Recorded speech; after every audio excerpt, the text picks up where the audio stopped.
All right, welcome this evening. As mentioned, my name is Cody. I'm actually from our Future Students team based on our Sunshine Coast campus. I'm joined this afternoon by some special guests. We have Suzanne Hopkins, who's our senior lecturer in our education, as well as current student, or now I believe graduated student, Stacey, who has studied with us over the last 4 years. And we're going to hear about her experience a little bit later on. Tonight, we're going to go over a few of our programs that are available to you to study, as well as some postgrad options if you come from previous work experience or prior study qualifications, as well as an opportunity where we're going to run a Q&A panel where we can answer all your questions live. Now, speaking on the topic of Q&A, at the top or bottom of your screen, there is actually a Q&A tab. Now, you are able to ask questions all throughout the presentation, and we have our very fantastic team member, Jody, from our Future Students team, who will be answering your questions throughout the evening. Now, if there are any really good, juicy questions that we need to answer live, we will save them for the webinar for the Q&A panel. But if there is any prioritized questions based around your personal needs and experiences and what you're looking for, Jody's going to answer them throughout the night. So if you can start throwing your questions in, any questions you're dying to get answered, it could be around placements, could be around specialties, could be around gaining entry. Feel free to start chucking them into the Q&A tab now, and Jody will start answering them as we go. Okay, let's get started. We acknowledge the traditional custodians of the land on which we work and live and recognize their continuing connection to land, water, and community. We pay our respects to elders past, present, and emerging. So a little bit about UniSC before we jump into our education programs is that we are actually a multi-campus university. So we do have 5 campuses in total. We also do have some newer international campuses based down in Adelaide and soon to be Sydney as well. Now, in regards to our current campuses, for all our domestic onshore students, we have our 3 smaller campuses, Fraser Coast, Gympie, and Caboolture, and these offer specialty programs that are going to get employment locally. So they offer pathway programs, some of our education programs, social work, and nursing as well, which is really cool. Now, then we also have our 2 major campuses, which is Sunshine Coast and Moreton Bay. Now, these are what we call our full service campuses. They are very large. They have a lot of options and a lot of opportunities, as well as and offer that real authentic university feel. They are 24-hour facilities. You can use them anytime you like, including computer labs, libraries, or study spaces for you to be able to be on campus as much as you like. Or even if you're an online student with us, you're allowed to actually use any of our campuses that are close proximity to you. All you need is a student card and you can access all our facilities. This is a really great opportunity to, I guess, introduce Suzanne Hopkins, one of our senior lecturers here tonight. I would love, Suzanne, if you would love to jump on camera for us and be able to maybe talk about some of your work experience and some of the things that UniSC has been doing to get, obviously, that amazing UniSC 5 stars in teaching quality. Over to you, Suzanne. Thanks, Cody, and welcome everybody. So, I guess first I should mention that as an educator, you will be working to inspire younger generations to continue making the world a better place. And I think that's why I became a teacher, why I first became a registered secondary school teacher. And I think that might be inspiring many of you as well. But it's important to note that we really support you well through that journey to really hone your skills in the classroom and set you up for success while developing you as a future leader in education. I should also mention that the University of the Sunshine Coast has received many accolades for our student experience in particular. We were rated as the best public university in Australia for student experience, according to the Australian Government Department of Education Student Experience Survey. So we're pretty proud of that, being rated as the best for that. And our postgraduate coursework students reported higher than national average satisfaction for overall experience as well, and for teaching support and the resources we offer. And in terms of graduate outcomes, our graduates here have high rates of full-time employment, high rates of salaries, and we rank in the top 6 in particular for our postgraduate coursework graduates in terms of their outcomes. Now, we were also ranked first here in Queensland for undergraduate overall education experience and #1 in Queensland for postgraduate teaching quality. So as you can see, we have a lot to be proud of. Now, I'll just mention quickly too that it's definitely a great time to be graduating as a teacher generally. You might have heard already that there are teacher shortages almost everywhere, especially for secondary teachers and even more so for maths and science. There are scholarships and financial incentives to study teaching and to work in those areas of most need. And you can find those under the Teach Queensland website, which goes into a lot of detail. But, I should point out that many of our students have job offers before they even graduate. So that just goes to show about our great graduate outcomes, especially in education. I'll talk more about the Commonwealth Prac support later, where you can receive financial support from the Australian government to study education, but I don't want to go into too much detail here because I know that it's back to Cody in a moment to talk more about the undergraduate programs. What do you think, Cody? Thanks, Suzanne. I'll jump over to pathways and all our programs, and we definitely want to know more about those paid prac placements because I think they impact a lot of these potential students on how they make it all work. Thanks, Suzanne. So we're going to start from the beginning. What does early childhood look like starting with UniSC? And we're lucky enough to actually have two different programs, a 3-year program and a 4-year program, as you can see on the screen. So we have the Bachelor of Education Studies in Early Childhood, which is a 3-year program, but then we have also the Bachelor of Education Early Childhood. Now, there is a slight difference between the two. Now, with the 3-year program, you can actually only teach up to 5 years old or prep. Whereas the Bachelor's of Education Early Childhood, our 4-year program, so 1 extra year of study, you can actually teach up to year 3. So if you are someone who's wanting to maybe go into that primary ed, but you're currently maybe even working in early childhood and love that area and want to grow in that area, maybe the 4-year program would be the best program for you. But no need to worry. If you study the 3-year program and do want to roll over into the 4th, there is a lot of options throughout the degree to be able to transfer over. Just checking with our academics and our study advisors to be sure that you have done the correct units to have that flexibility, of course. Now, the other thing that's the difference between these two programs is that where you can study them. So they are both available on our Sunshine Coast campus, but our 3-year program is also available at Moreton Bay and our Adelaide campus as well, which is really cool to see. We find that maybe an educator who's currently working has maybe a diploma in early childhood, already working in industry, really just wants to get that next level qualification. The 3-year program would be perfect for them. Now, the other part to recognize is that they have 2 different entry requirements. So as you can see on the screen, you have your ATAR or your selection rank. So a selection rank is what you can get if you have a certificate 3, a certificate 4, or a diploma. For example, if you do currently have a cert 3 in any AQF qualification, it actually gives you a ranking 68. So you can actually use this to gain entry directly without having to do any further studies. They both have placement requirements. One is slightly shorter than the other. In fact, you have a few placement blocks throughout the program, and the 4-year program has an extra 2-week placement block added to it, so you're fully competent. As you can see here, eligible for prac payments is available on the 4-year program, but not on the 3. However, there is conversations when you can actually use your current workplace if you're working in early childhood, but you can complete some of your placement components at your current employment if you're not working in the same position that you are employed by. So, for example, if you're someone who works in the baby's room, this is probably a poor example. I only have this knowledge from my little baby who's in daycare right now. And you can now go work in a different position, maybe in a toddler's room, in a slightly different role with different responsibilities, and that can get signed off for possibly one of your placements, which is really great. Now, you still have to do those placement hours under a supervisor, but you might be able to get paid under your employment, which is really cool to see. If you do have any more questions around early childhood, throw them into the Q&A, and between myself, Suzanne, and Jody, we'll be able to answer them throughout the evening.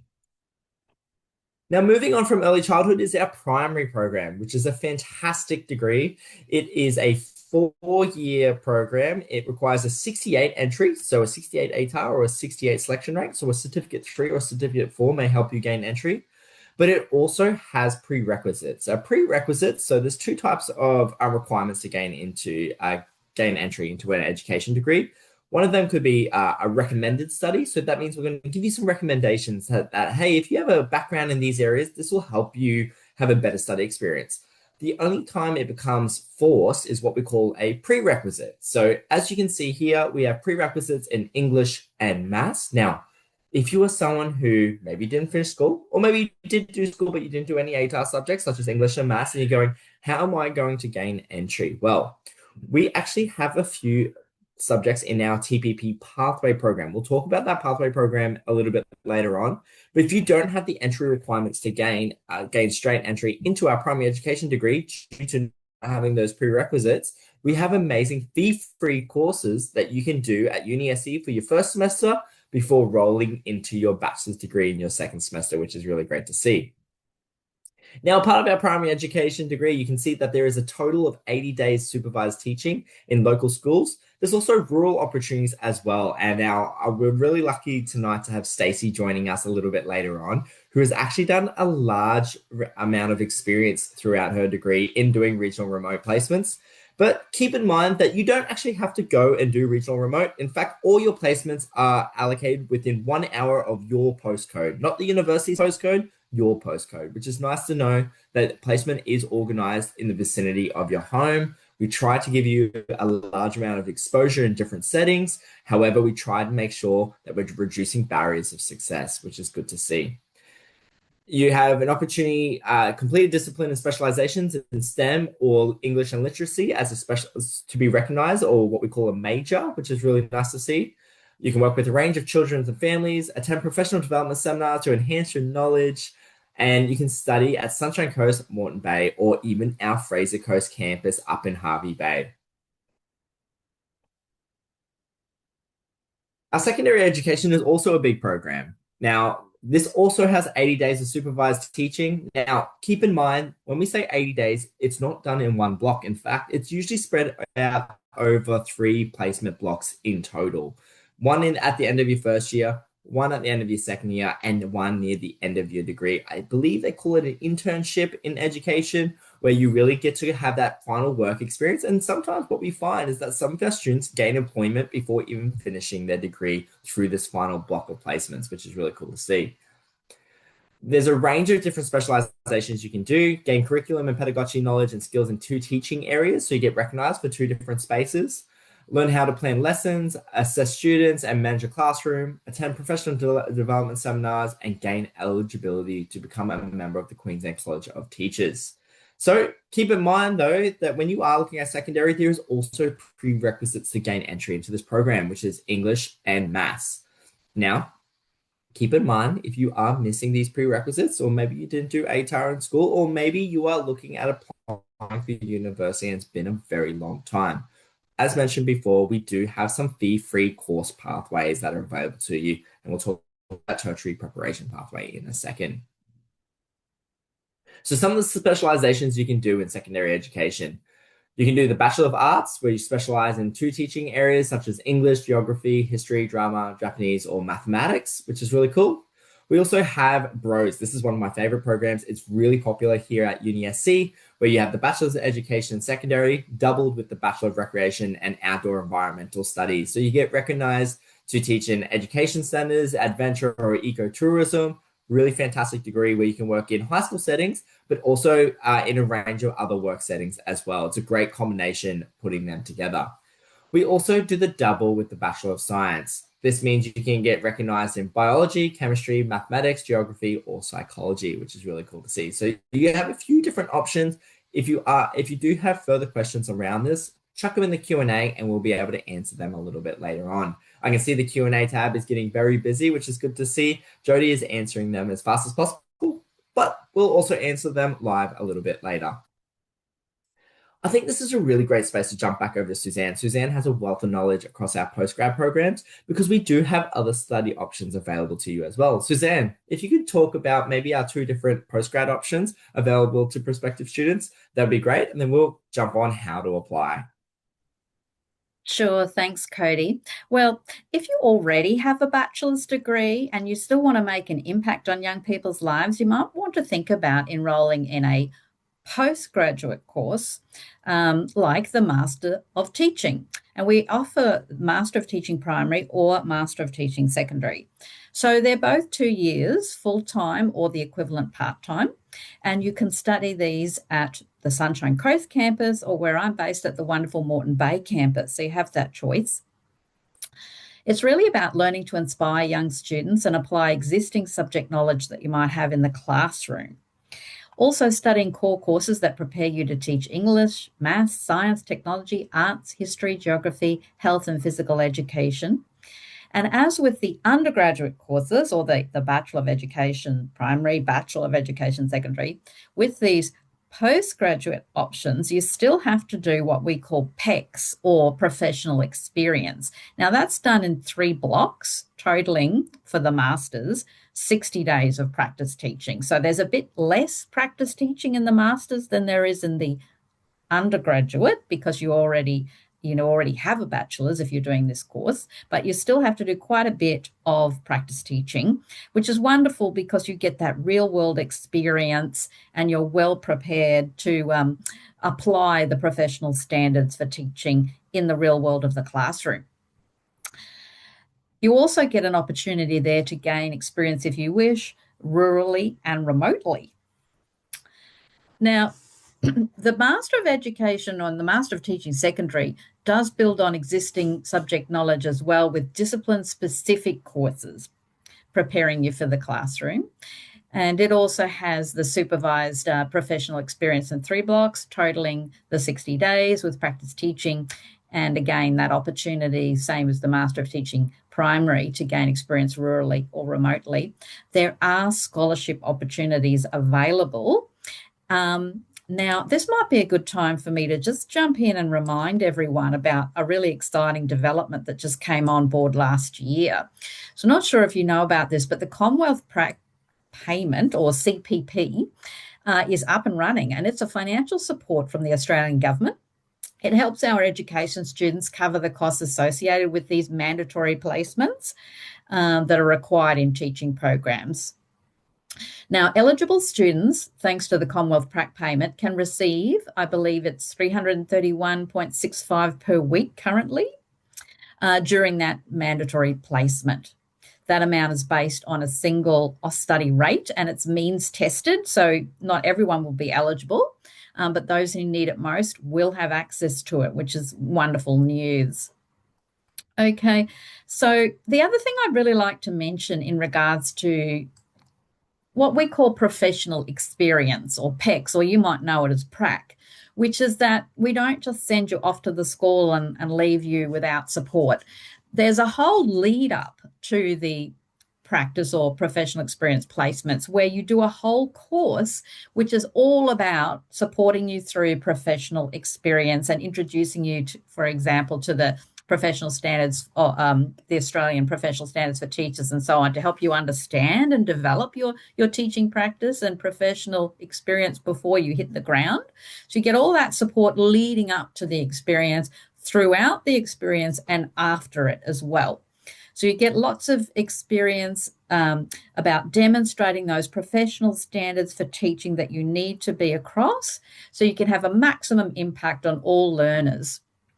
And as you transition into that profession, you'll use all the accumulated knowledge in your practice and in your PECS courses that run parallel to the PRAC and support you through the PRAC. And together it makes a really strong professional portfolio with this alignment between quality, intentional teaching and learning prior to the school and after you graduate as well. So just linking your pre, during and post-prac experience into one coherent, supported whole. So just remember, there are those PEC courses. Whether you're doing primary or secondary, you will still do those core PECS courses. In fact, they have to be studied in your final semester of study with your final professional experience. They go together for both primary and secondary.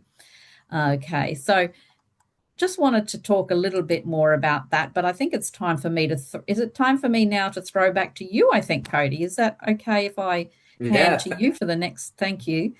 Thanks, Suzanne, Wonderful. and thanks for providing that context around how to prepare for placement. I think that's a really important component, because for some, it might be feeling like thrown in the deep end, and to know that there's so much preparation and support provided, which really leads into the segue of the support services at UniSC, I think is really important. And UniSC does a really good job at this. You know, being a regional university, we are student focused, and that is where our frame of mind is at. We have small class sizes and we We know all our academics by name. I've worked with Suzanne multiple times throughout this year, which has been really cool to see.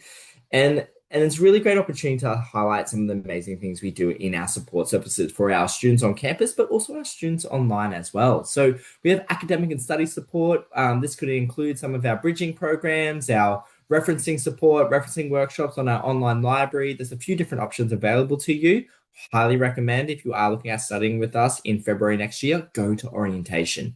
They will be able to break down every single academic and study support service available to you that you can utilize whenever you see fit. Some of them are face-to-face, some of them are workshops that are completely online. We have a careers and employment support as well. So we have a team of careers counselors. They're fantastic. They're there to help you at the start of your journey or at the end as well, which is cool to see. Our careers counselors, you don't even have to be a UniSC student to have access to them. And if you're someone who goes, you know what, I'm passionate about education, I maybe like primary, I maybe like secondary, or maybe I really like secondary, but I don't know what two specializations to do. You can connect with our careers counselors and really go through, I guess, all the program, but also all the things that you're passionate about to really work out what is the best fit for me before I apply. So jump onto our usc.edu.au/support page and jump to our careers team and book in a consult. It's completely fee-free. You can do it online or you can go down to campus and do a face-to-face consult as well, and choose what's best for you. They are an amazing team. We have a health and well-being team, financial support and scholarships. Now, just a quick one, scholarships are closing literally tonight, as in this is the very last day for scholarships to run. If you are interested at completing a scholarship application, you do have until the end of this evening. It only takes 15 minutes, and one scholarship application will put you into more than 90% of scholarships available to you here at UniSC, which is really cool to see. It's just one application. You might have to supply some extra evidence depending on what boxes you tick, but keep in mind, if you don't get it done tonight, you won't be eligible for any other scholarships available in semester one next year. Scholarships do open twice per year, every single year, so keep that in mind that you, as a current student, also can apply for scholarships. We have student groups and partnership opportunities. We have counseling support, disability and equity teams, as well as the student success team. Now, highly recommend jumping on our /support page and checking it all out to make sure that you're utilizing these services to make your study experience so much easier. So pathways to UniSC. We have a few different pathways available to you.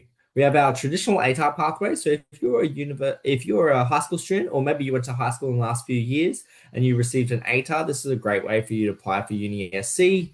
You may even have your prerequisites, obviously your English and maths requirements to get into some of our programs. We also have attached that early offer guarantee. So if you are year 12 and you applied for EOG, that's great. If you're still in high school, I think I saw tonight that there is a couple of students who may be in year 10 or year 11 looking at doing maybe Head Start. You can also apply for early offer guarantee. This is effective when you are year 12, and this is a direct entry scheme based on the recommendation of your school. Tertiary Preparation Pathway is a one-semester, full-time, fee-free bridging program. It will give you skills in academic writing, literacy and numeracy support, how to navigate the university systems and process and the website, how to journal properly as well, seeking out journal articles, how to reference those appropriately. It is a heap of support and it's completely fee-free. It goes one semester on campus or online. And on the basis of completing that, obviously choosing the correct units to align with education, because you can complete your prerequisites in English and maths as well. You can receive direct entry into a range of degrees here at UniSC, not just education, which is really cool. We also have diploma pathways. We have selection rank as well as an entry form. So if you've done a certificate 3, a certificate 4, or a diploma, it could be in business, it could be in arts, it could be in you could be have a Cert 3 and Cert 4 in personal training. You can use this to gain entry into UniSC as well. Now, keep in mind that you may still need to complete those prerequisites. So make sure you apply earlier rather than later to make sure you have put your best foot forward and being able to come up with a study plan for 2026.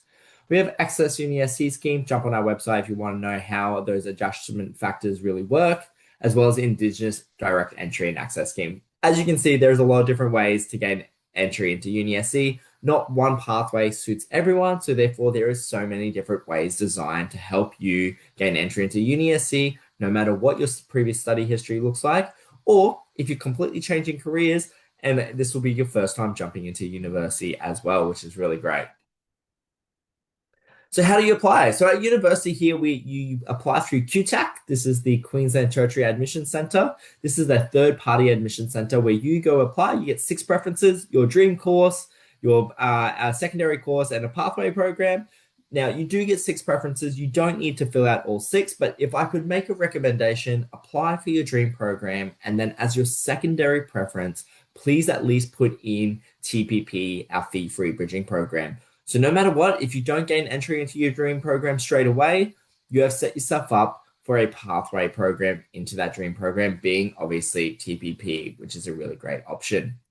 And for tonight, what we're doing is we're giving away QTAC vouchers, which is really great. Now you can scan that QR code. However, if you are on your phone watching tonight and don't want to jump out of this webinar, tomorrow morning we'll be sending you out a copy of the webinar as well as an application form to be able to complete a QTAC voucher where we'll send you a code that you can use for your application. This is at a value of $155 and it's fee-free for you for attending this evening.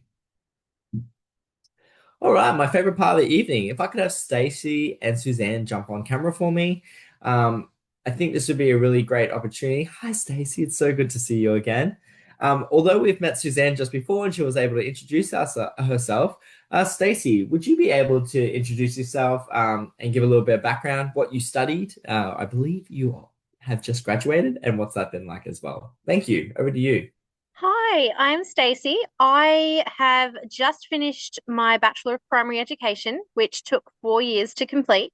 I studied on the Fraser Coast campus in Hervey Bay, and I have just completed my degree, graduated in October, and I'm now working out in Blackwater at the moment, actually. So, yeah, it's a beautiful place. And just following on, what made you choose your area of education? Because there's a few different options, but also how did you gain entry? Because I don't believe you came straight from school. I think you started a little bit later, if that was correct. Yeah, so I started my university journey in 2020, 15 years after I finished high school. And in that journey, after speaking with the people at our student help desk and things like that, we they got me into TPP. So TPP is the tertiary pathway program that Cody was talking about before, and he was right. It was what helped me to learn to read journal articles, to write academically, which was not something that since high school I had ever done. So it was a great pathway to get in. Thanks, Dace. And I just want to remind everyone, if you do have questions for Suzanne or Stacey, feel free to start throwing your questions in the Q&A tab. I see a lot of questions have already been answered, which is fantastic, but keep chucking them now, especially while we have our amazing lecturer and current student about that and learn from their experiences. I think a really important question, I think, for everyone is always around placements, especially if they are someone who might be balancing a family or changing careers or moving from full-time work to part-time work to get this done. Obviously, a 4-year program is not a short commitment. It's all about getting to the finish line. Stacey, can you tell us about your placement experience? You would have done a range of different placements, but can you talk about how long they were for, what they looked like? I believe you did remote and regional, and maybe that's why you're out where you are now. So I'd love to learn more about that. So for placement in the primary degree, when I completed it, my first year, first half of the year, so first semester, I did a 2 week prac placement course at a local school, 5 minutes from my house. It was full time, so I did have to take leave from my full paying job, my full time job at the time. Um, but now they have that prac placement payment, which is the best thing that they could have done, honestly. And then the second, at the end of that first year, I had my second placement, which was also 2 weeks, again at a local school, a little bit further away, but local school. My second year, I had at the end of my second year was a 4 week placement. So that was a little bit longer, a little bit more in depth as well. So you have the first 2 weeks of your placement, you spend it getting to know the kids, you're starting off your assessments and things like that. And then there's a check-in with the team, with your supervisor, and then you go on and do the second 2 weeks of your assessment. So you are never left alone.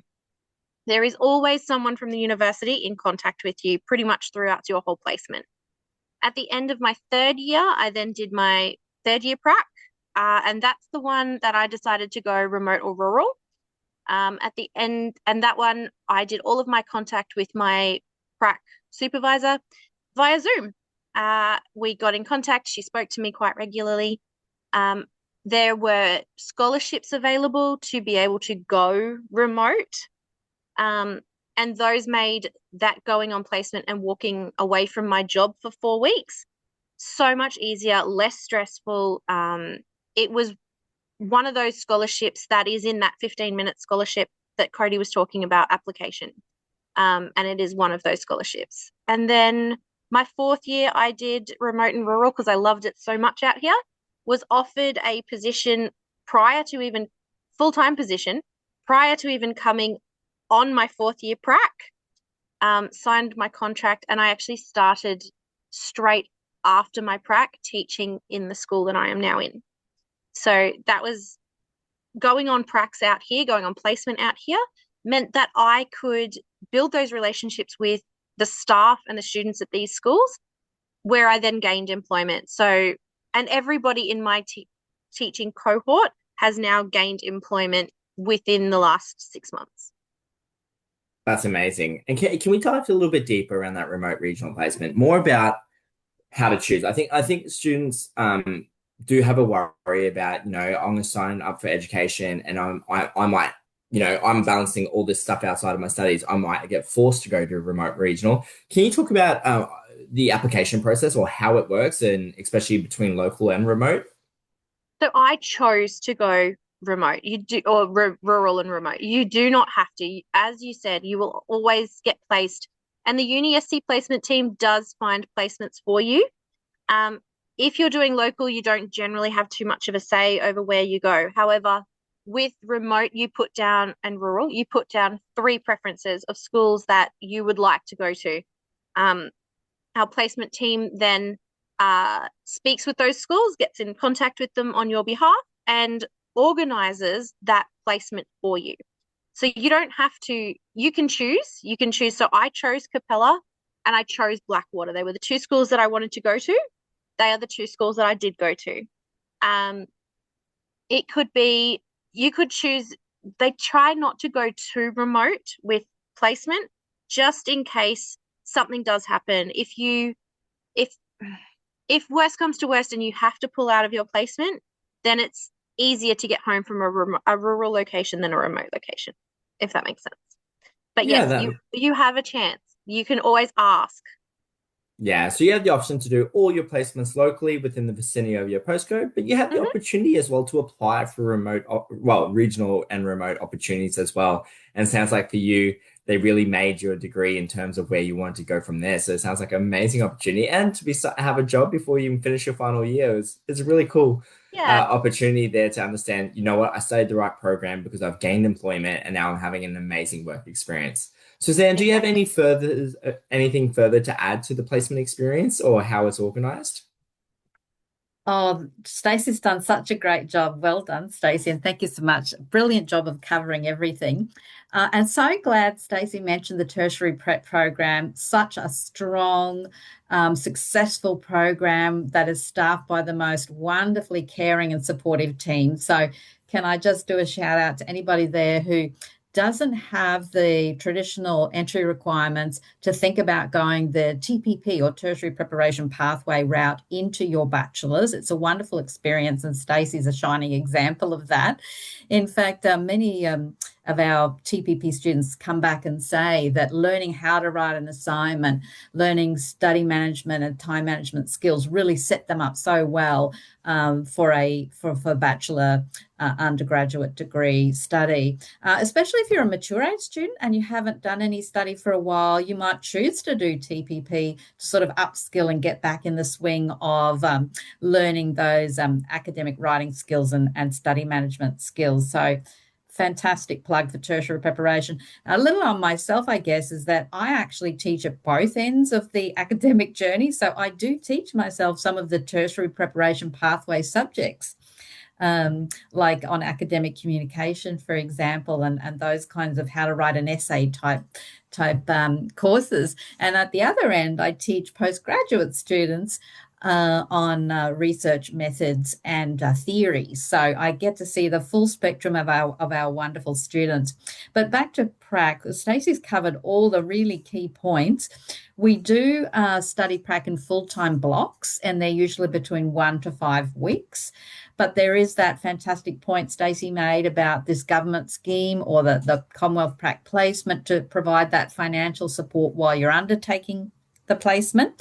And as Stacey said, we don't just throw you out there. We support you all the way through. As I said at the beginning of the presentation, there are PECS courses that are core or required courses you do before you even get to the professional placement, where we prepare you in regards to your teacher identity and your skills and your practices, and prepare you with learning the professional standards for teaching. So you're really well equipped before you even hit the ground in the schools. And then, as Stacey rightly pointed out, we support you, and that usually might include school visits. So academics like myself might come to the school. If that's not possible, it might be done via Zoom. But we do, as academics, support you through that journey. And of course, you also get support from your supervising teacher in the school, who are wonderful mentors, and we hear lots of good things about that as well. And so you've got all these sources of support, those that Cody mentioned, those that Stacey mentioned, and that I'll mention myself. I might even be seeing you as one of the people that supports you in the school during your prac placement. So lots of exciting points to be made there. I did want to mention just quickly again that there are some scholarships and financial incentives to study teaching in the areas of most need. And you can find those under the Teach Queensland website. That's probably the best place to go, because they do sometimes change, and there's a lot of detail you'll find under that Teach Queensland website about where those priority areas are and where there are extra scholarships available. So you might want to check that out, because as Stacey said, we don't force you to do anything, but there are incentives that the Commonwealth Government provides to fill those areas that are in shortage. So you might want to check that out as well for scholarship opportunities.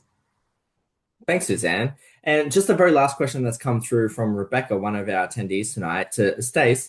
Can you let us know how you are marked and assessed when you are on placement? You mentioned that you get checked in with the supervisor, and Suzanne obviously mentioned that she checks in on the students, and so does the teachers. What does getting marked on your placement experience look like?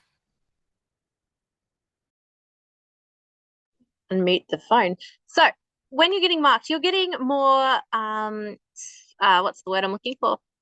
You get more observed during your placement. So you are marked against the professional teaching standards to see where you're at. You get a pass or a fail, and there's sometimes a requirement there was always a requirement to do a debrief after with your uni class, but there's always sometimes something that you have done on that prac that you're using as evidence. So that is, and how you have used that within the classroom, and that's generally how you get marked and assessed. You need to follow the teacher professional teaching standards. You need to follow the code of conduct, but it's really quite simple in that case. It's all around observation, and that's how you're marked and assessed. Thanks, Stace. And I think this moves into a really important area of, I guess, studying at UniSC or studying in general is flexibility. You know, a lot of people look at a 4-year program and its commitment, but forget about, it's all about, yes, that is one big goal to get to the finish line, but it's built from many, many smaller goals, which is what I like to call each semester or each trimester as of next year. You know, how do I get through the next 12 weeks? Is that going to be 4 subjects, 3 subjects? How many days am I on campus? What does this look like? I've got a little 2-year-old. I've got a little one on the way. How do I balance my studies as well as my family and all those other things that impact our I guess, success? But also, how do I keep on doing this so I can make sure I can get to the finish line? Stacey, can you let us know about your study experience in terms of commitment? How many days were you on campus? Were you studying full time? Did you spread out the subject load? What does that look like? So I'm not going to lie, it was tough when I first started, and that is purely because I took on 4 subjects, which is a full-time course load. I was working 40 hours a week in my full-time job. And I was also trying to spend time on campus to study in study groups and things like this. I worked out pretty quickly that 4 subjects was too difficult for me to do and do everything else. I'm not Superwoman. I want to try to be, but I'm not. So I dropped it down to 3 subjects. That's still classed as a full-time course load, but doing those 3 subjects meant that I had more time to juggle the studying, the family, the work, all those types of things that you do. Now, each course is generally between 10 to 12 hours worth of study, including your lectures or your tutorials on campus. That being said, at the very beginning, sometimes they don't have 12 hours worth of work that's needed. So you might be able to work a few more hours at your day job, at your workplace at the beginning of the semester or the trimester. And then as you're getting closer to exams or assessments, pull back, do maybe 1 day less if you can. I also found that I worked weekends quite regularly. And with study, I was spending, most of my classes were on 1 or 2 days a week. They weren't on every day of the week. So I would spend 2, maybe 3 days a week on campus, and the other 3 or 4 days, or 4 or 5 days, sorry, in my week, either working or something like that. So it's very different studying than it is at high school. So if you were at high school, you would be at high school 5 days a week. If I am studying at a university, I could be there on campus just 2 days a week and still be having study time at home after hours if need be. Thanks, Stace. I think that's a really good explanation. And although it's a fully face-to-face program in terms of has required contact hours, there is a lot of components, like you mentioned, like our lectures that are completely recorded. So you'd find your contact hours are a lot less than what you assume. Now, it's not to say that you still have to get those hours done. You just don't have to be on campus to get it done, which is, I think that flexibility is really important, especially when you are trying to balance it all. But do keep in mind, it is about getting to that finish line, and burnout is something that affects all of us in work, or people who are studying as well, or managing families and all the other commitments. So it's all about trying to make sure that you're keeping it balanced. You know, how can I keep on studying while keeping on working, while enjoying all the fun things in life? Because that's what's also important. It's why we work in the first place, so we can have that aspect of enjoyment and everything we want inside and outside of our careers. And it's all about getting to that big finish line. But I do recommend just taking it 1 semester at a time. If 4 subjects is too much for you, drop down to 3. If 3 is too much for you, drop down to 2. Yes, it may impact your completion time, but it's all about getting to the end of that semester and then come up with a new plan for the next semester. It is a 4-year program. You can spread it out over 5 years if you need to. But like I mentioned, it's all about completing each subject or what we call each course at a time, and then get to that finish line. And you'll find that once you're halfway and you're on the back end of your degree, everything starts feeling really, really quick. And I hear that from every student, including my own study experience. Once you pass the halfway mark, it feels really quick, which is really great to see. Now, I'm going to throw out to one more question. And Suzanne, I think this would be really important for you. But Stacey, I'd love to hear your perspective as well. Is how do we help students gain employment when they're getting either at the end of their degree or, to be honest, once they graduated? How do we assure them that we can help them find employment opportunities? Is there options here at UniSC or support services that exist? Yeah, well, you're probably best equipped, Cody, to talk about career counselors and all the free careers advice that we provide to all our students. But here in education, we often find that our graduates are offered work even while they're completing their placements, as we said earlier. In regards to how is the placement marked, there is a thing called a teaching performance assessment that's usually done to prepare as the sort of one of the final steps to prepare you to graduate as a teacher. That's you can find out more about what we call the QTPA, or the Queensland Teaching Performance Assessment, via the Queensland College of Teachers website. For those who like to think really far ahead, the QCT website is another fantastic source of information, as well as Teach Queensland. But again, that's another thing we support you through is learning to grow as a teacher and your professional identity and getting across those really important professional standards of teaching that Stacey mentioned. So that's a big part of how you are sort of graded in those final steps. Now, it's also probably worth mentioning that there are lots of opportunities other than teaching when you have a bachelor's of education. So these are also mentioned on our careers website. You can explore there for more detail, but our career opportunities include not just being a teacher in private or public schools at secondary and primary, but also perhaps being a children's advocate, an early childhood centre leader or director. I know a few of our students have gone on into that role, or maybe an education consultant, or maybe even a tutor and other ways of working with young people, because the skills you learn in education are what we might call transferable skills, that they travel well in other areas of employment. So given the shortage of teachers in Queensland, I don't think employment will be a problem. We certainly support you as much as we can, and you might find you're offered a job before you even finish your placement.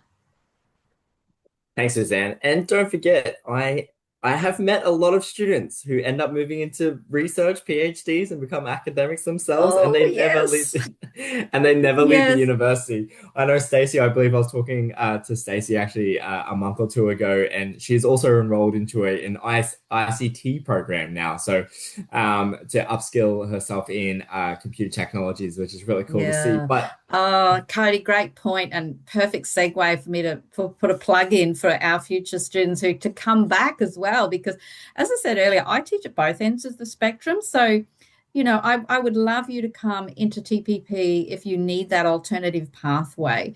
And that can be done online. The TPP is very flexible. There is a lot of work that you do outside the classroom. People tend to think that it's like school and that you only work maybe while you're in the actual classes, but a lot of the work is done preparing for the tutorial and after the tutorial. But the tutorials themselves in TPP, you can choose to do those online.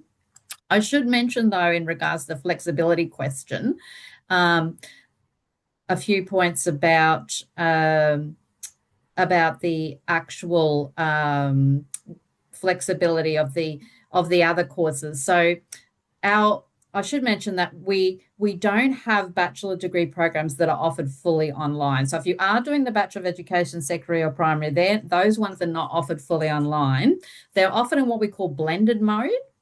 So you can have some options to choose online courses, but other cases you will need to actually come on campus. But there are diploma and certificate programs that have online study options. So I just needed to clarify that about modes, what we call modes of study. But yes, getting back to PhD, we want to support you through your whole learning journey. And as Cody mentioned, once you graduate with a bachelor's, you could always choose to go on and do a master's or even a PhD, where you might study for 4 years and really go deep in an area of interest to you. I supervise PhD students, and it's really wonderful to follow people through their whole academic journey. And you might want to one day become an academic and be a lecturer yourself, in which case you'll probably want to have a master's and more so a PhD, and maybe like me, write about education, research education. My field is enabling education, which is in particular about supporting what we call equity groups or non-traditional students who don't come from backgrounds of privilege. Maybe they're first in family, maybe their parents never went to university, but they are now experiencing what we might call social mobility, or they're trying something in terms of a profession that their parents didn't have the opportunity to enjoy. So we really support those first in family students, and many of them actually go the whole way on to do a PhD from TPP onwards. So I'd really love to support you through your whole journey if that's something you're interested in. But if not, you can always go and teach for a while in a school and come back. That's something a lot of our students do as well. After some time on the ground teaching, they might want to find an area of study that they find really fascinating and interesting that they'd like to really explore in depth, and then they come back and do a master's or PhD. So another great point, Cody. Thanks for bringing that one up. Which, Susan, is exactly what I have done. I've Oh, been on the ground. fantastic. I've been on the ground for a little while, found where I wanted to be, and now I'm going back to university, back to UniSC, and I'm studying Bachelor of Computer Science because I really want to learn that coding and that STEM and bringing that into a rural community. So teaching for me is all about bringing things that I know to places that don't have that expertise and that knowledge. Oh, that is so great to hear, Stacey. And actually, STEM, especially women in STEM, there are quite a lot of scholarships offered in that area at the postgraduate level as well, and lots of opportunities to support women in STEM. So that's another exciting opportunity for you and for us as well. These things really support social change. We want to really get women in STEM. We want to get non-traditional students in new areas and enjoying new opportunities. That's really great to hear. And it's just so many amazing, I guess, experiences that UniSC is offering from Stacey's, I guess, study and work experience, as well as Suzanne, what you're doing in the PhD space. But also I'm looking at tertiary access. I think a lot of us have been highlighting tertiary access tonight on how amazing that program is. And because it doesn't come with a financial barrier as well, it's a really fantastic program. I know one unit for me, TPP 101, it's such an American like college like course name, which is really cool. But I know that unit is like the foundation of just how to study. And once you get through that unit, you're like, oh, I can do anything. It doesn't matter how hard the perception of how hard a program is. It's like, oh no, I now know how to study. I can apply it to education, business, finance, economics. It doesn't really matter because now I have the Yeah. skills on how to apply, which is And really that's cool to so see. it's so true, It's so true, Cody, because 101 is like learning how to learn. That's basically what the whole course is about. And in fact, we often have people who do meet the entry requirements for undergraduate study who choose to do TPP anyway, just to get that head start and learning how to learn. Yeah, that's exactly right. We're going to have to start wrapping up this evening. I just want to say thank you, Suzanne, and thank you, Stacey, for joining us this evening. And big thank you to Jody for answering all our questions behind the scenes. If you do have any other further questions, we are sticking around for an extra 5 minutes where we will be able to answer them in the Q&A tab. But for now, we're going to start wrapping up.